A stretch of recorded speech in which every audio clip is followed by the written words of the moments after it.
Austin police investigating a missing person report on Ann Gonzalez hoped she would get in touch with her family and that the investigation could be resolved. Julie's family and boyfriend were stunned by her behavior that they knew to be completely out of character. They claimed she would never leave her daughter Layla or the new love in her life. That Friday, she disappeared.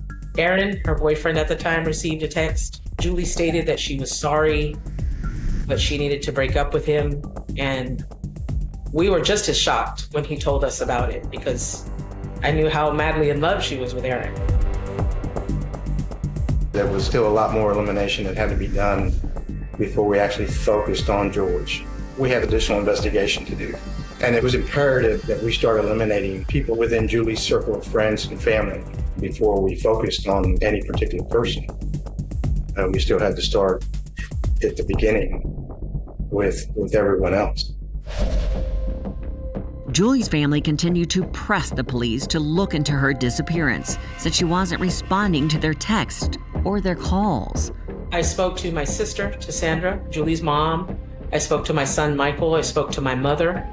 And we all could not get a hold of her. We reached out to her friends, to her boyfriend at the time, and no one could give us an answer. Nobody knew where she was. I was also told by APD that we had to wait 24 hours to file a missing persons report. So there wasn't much they could do.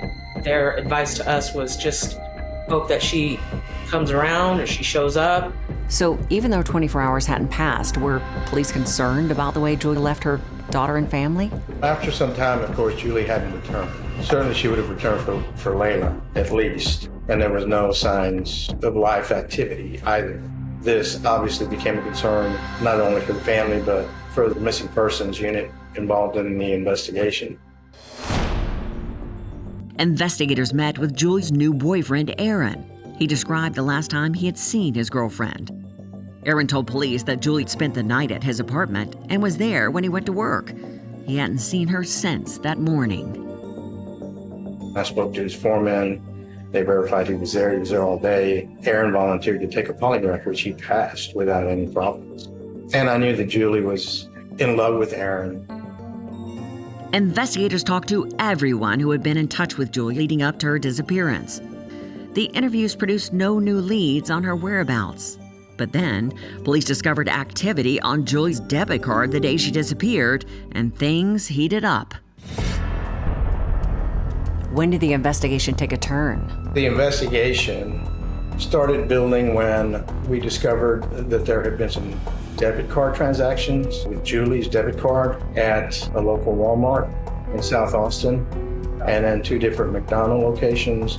And certainly the texts, there was text activity on the 26th and the 27th with Julie's phone. There were continuous. Police requested the closed-circuit footage from the Walmart and McDonald's, hoping to identify who had used Julie's debit card. And what did you discover? We discovered a video segment right after the transactions were made of George with Layla. The video showed him walking out at Walmart with the items he had purchased. I don't believe that anyone confronted him with this information at the time. I believe shortly after that, homicide got involved. And naturally, once we start building evidence against someone, we're typically not going to reveal our cards, as it were. Police now knew that Julie's estranged husband had used his wife's debit card the day she went missing. It was evidence that George De La Cruz knew more about Julie's disappearance than he let on. But police needed more.